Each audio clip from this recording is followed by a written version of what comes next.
السلام علیکم ناظرین، ہمارے YouTube channel learn online with Faizan Khan میں آپ سبھی کا خوشدلی کے ساتھ استقبال۔ دوستو، ہمارے ساتھ موجود ہیں ہمارے اسپیکر مولانا مصطفیٰ ندوی مدنی صاحب، اور آپ سے گزارش ہے کہ ان کے موضوع سے ریلیٹڈ کوئی بھی سوال اگر آپ پوچھنا چاہتے ہیں تو ضرور ہم سے رابطہ قائم کریں۔ ساتھ ہی ہمارے اس چینل کو لائک، شیئر اور سبسکرائب کرنا نہ بھولیں تاکہ اپلوڈ ہونے والی ہر ویڈیو آپ تک فوراً سے پیشتر پہنچ سکے۔ بے حد شکریہ۔ بسم اللہ الرحمن الرحیم۔ ناظرین کرام، السلام علیکم ورحمۃ اللہ وبرکاتہ۔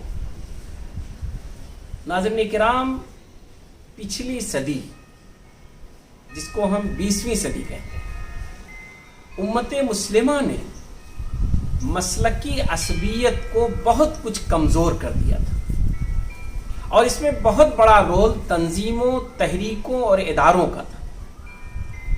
بڑی شخصیات عالم اسلام کی، انہوں نے اور بڑی تنظیمات اور تحریکات نے بہت اچھا رول ادا کیا تھا۔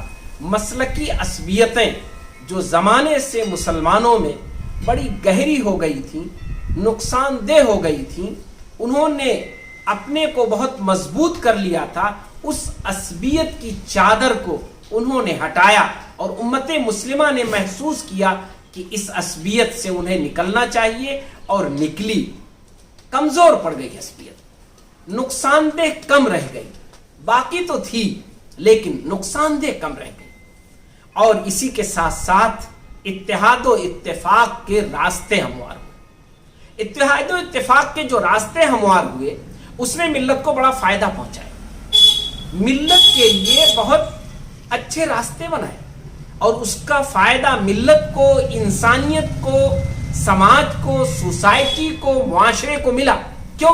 اس لیے کہ مسلکی عصبیت نے مسلمانوں کی وہ تصویر دنیا کے سامنے پیش کی تھی جس سے دنیا یہ محسوس کر رہی تھی کہ ایک ہی دین کو ماننے والے، ایک ہی اسلام کا نام لینے والے، اپنے کو مسلمان کہنے والے، یہ آپس میں مذہبی بنیاد پر لڑ رہے ہیں، تو اس کا مطلب کہ یہ مذہب خود ٹکراؤ کی دعوت دیتا ہے، اور ان کے یہاں سکون، اطمینان، اتحاد، یگانگت اور ایک دوسرے سے بھائی چارہ اور محبت نہیں۔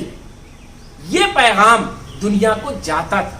خود مسلمان آپس میں نہایت ہی ایک دوسرے سے متنفر، ایک دوسرے سے متعصب، ایک دوسرے سے دور اور ایک دوسرے سے کافی بدظن رہتے تھے۔ اور اس کے شرعی کیا نقصانات ہیں، کتنی قباحتیں ہیں اس میں، کتنی برائیاں جنم لیتی ہیں اس کے نتیجے میں، اور دعوتی پس منظر میں اس کا بہت بڑا نقصان تھا۔ اور یہی وجہ تھا کہ کئی سو سال تک مسلمانوں کی دعوتی تحریک کو، دعوت کے مشن کو وہ فروغ نہیں مل پایا جو ملنا چاہیے تھا، اور وہ فیلڈ، وہ میدان کافی کمزور رہا۔ لیکن 20ویں صدی میں، اور خاص طور پر اس کے آخری 3 دہے میں، مسلمانوں کے اندر عصبیتیں کمزور ہوئی، مسلکی عصبیت میں کمزوری آئی، اور اتحاد، اتفاق، ایک دوسرے کے ساتھ ملنا، ایک دوسرے سے واقفیت، ایک دوسرے سے ہمدردی، اور اپنی مسلک کو اپنی جگہ عمل میں لاتے ہوئے بھی مسلکی عصبیت نہ اپنانا، یہ الحمدللہ بڑے پیمانے پر رواج پایا۔ اور بہت صاف میں کہہ دوں، اس میں بہت ساری تنظیموں اور بہت سارے اداروں اور بہت ساری شخصیات کا رول ہے، کسی کا کم، کسی کا زیادہ، ایک اچھا موضوع ہے، اس پر بھی انشاءاللہ کبھی اس چینل پر گفتگو ہوگی۔ لیکن آج ایسا محسوس ہو رہا ہے کہ شیطان نے ایک نیا جال پھینکا ہے، جس کو کہتے ہیں نا کہ شکاری نیا جال لے کر آیا۔ عصبیتیں پیدا کرنے کے لیے مسلکی عصبیتوں کے بجائے تحریکی اور تنظیمی عصبیتوں کو دھیرے دھیرے فروغ مل رہا ہے۔ افسوس کی بات ہے۔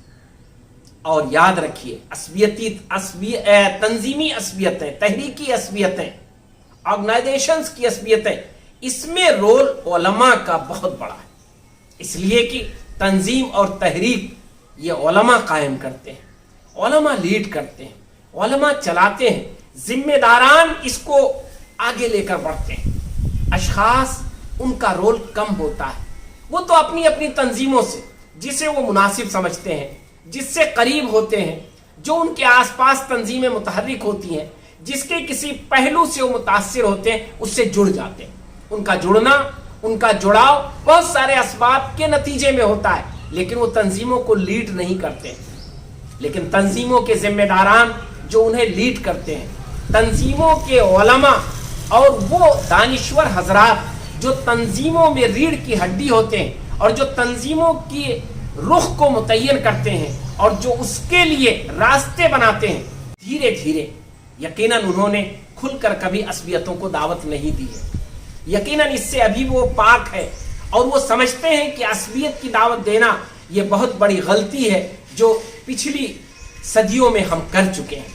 لیکن ان کی دوسری تنظیموں اور تحریکوں کے بارے میں، دوسرے اشخاص اور شخصیات کے بارے میں، دوسرے افراد اور کام کرنے والوں کے بارے میں، دین کی نمایاں افراد اور ان شخصیتوں کے بارے میں بیجا تبصرے یا خاموش تماشائی بنا رہنا، ان کے وہ افراد جو کمتر ہیں، کمتر اس معنوں میں نہیں، نعوذ باللہ، عزت و احترام کے لحاظ سے، اپنی معلومات کے لحاظ سے، اپنی صلاحیت کے لحاظ سے، جو لوگ ایسے ہیں کہ جن کا تجربہ کم ہے، جو لوگ ایسے ہیں کہ جن کا ویژن کم ہے اور جو دور تک نہیں سوچ پاتے ہیں، ایسے لوگوں کی بیجا باتوں پر، دیگر شخصیات پر ہونے والے تبصروں اور دیگر تنظیمات اور تحریکات کے بارے میں ہونے والی گفتگو پر وہ خاموشی اختیار کرتے ہیں. اس خاموشی کا نتیجہ کیا ہے کہ عام جو اس تنظیم اور تحریک سے جڑے ہوئے لوگ ہوتے ہیں وہ پھر دھیرے دھیرے عصبیت کی گفتگو کرنے لگتے ہیں، عصبیت کی باتیں ہونے لگتی ہیں اور بڑے مزے لے کر ہونے لگتی ہیں، بڑے اچھے سے ہونے لگتی ہیں. حالانکہ اس میں بہتان بھی شامل ہو جاتا ہے، اس میں غیبت بھی شامل ہو جاتا ہے، اس میں اخلاقی برائیاں بھی آ جاتی ہیں. لیکن چونکہ اصلاح کے نام پر، تنقید کے نام پر، تبصرے کے نام پر، برائیوں کو اجاگر کرنے کے نام پر، عقائد اور ان کے بہت سارے معاملات کو ڈھال بنا کر یہ گفتگو ہوتی ہے، اس کے نتیجے میں ہوتا یہ ہے کہ وہ عصبیتیں دھیرے دھیرے جڑ پکڑ رہی ہیں، مضبوط ہو رہی ہیں، اور جب بڑا کوئی حادثہ پیش آتا ہے تو وہ عصبیتیں اور ابھر کر سامنے آ جاتی ہیں. ابھی فلسطین کا جو معاملہ ہوا، وہاں پہ جو سفاکیت اور بربریت ہوئی، ظلم اور زیادتی ہوئی، اس میں کوئی شک نہیں وہ ظلم اور زیادتی ہے. لیکن تنظیموں اور تحریکوں سے وابستہ افراد اور ایک دوسرے کو جس طرح نشانہ بنایا گیا اور تنظیمیں اس پر جس طرح خاموش رہیں اور جس طرح ان کو عروج حاصل ہوا، یہ اچھا نہیں ہے. اس معاملے میں ہمیں بہت تیز قدم اٹھانے کی ضرورت ہے. کہیں ایسا نہ ہو کہ مسلکی عصبیتیں تو کمزور ہوئیں، ان کی جگہ ہماری تنظیمی اور تحریکی عصبیتیں لے لیں، تنظیمی اور تحریکی عصبیتیں ان کی جگہ آ جائیں، اور پھر ملت اسلامیہ تنظیمی اور تحریکی عصبیتوں کا شکار ہو کر اسی طرح دعوت اور اپنی امیج میں کمزور ہو جائے جیسے کہ پچھلے صدیوں میں مسلکی عصبیتوں کی بنیاد پر ہوئی تھی.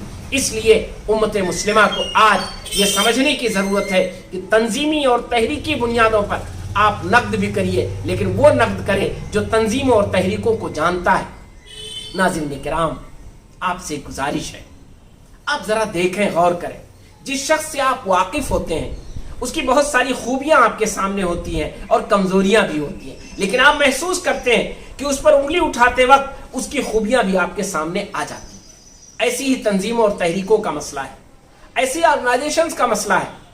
جو تنظیمیں آپ سے قریب ہیں اور آپ ان سے قریب ہیں، ان کی خوبیاں آپ کے سامنے ہوتی ہیں تو آپ اسے خیر کا ذریعہ سمجھتے ہیں. لیکن جو تنظیمیں آپ سے قریب نہیں ہیں یا آپ ان سے قریب نہیں ہیں، اس کا نتیجہ یہ ہوتا ہے کہ ان کی خوبیاں آپ کے سامنے نہیں ہوتی ہیں تو آپ انگلی اٹھاتے ہوئے اس خیر کے پہلو کو بالکل نظر انداز کر دیتے ہیں.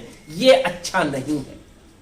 بے شمار ہمارے علماء کرام، عوام الناس، دانشور، میں نے کہا اس میں تنظیموں اور تحریکوں کی عصبیتوں میں بڑے لوگ شامل ہیں. جیسے کہ مسلکی عصبیتوں میں جب علماء اور فقہاء داخل ہو گئے تھے، جب وہ لوگ داخل ہو گئے تھے جو کتابیں لکھتے تھے، تب مسلکی عصبیتوں کو عروج حاصل ہوا تھا. اتنا عروج حاصل ہوا تھا کہ وہ اسلام کا اور اسلامی دعوت کا زوال بن گیا تھا. ایسی ہی کہیں نہ ہو کہ ہماری تحریکوں اور تنظیموں کی عصبیتیں ہمارے زوال کا سبب بن جائیں، ہمیں بدنام کرنے والی بن جائیں. یہ تمام تحریکیں اور تنظیمیں قائم ہوئی تھیں اسلام کے نام پر، اسلام کی دعوت کے لیے.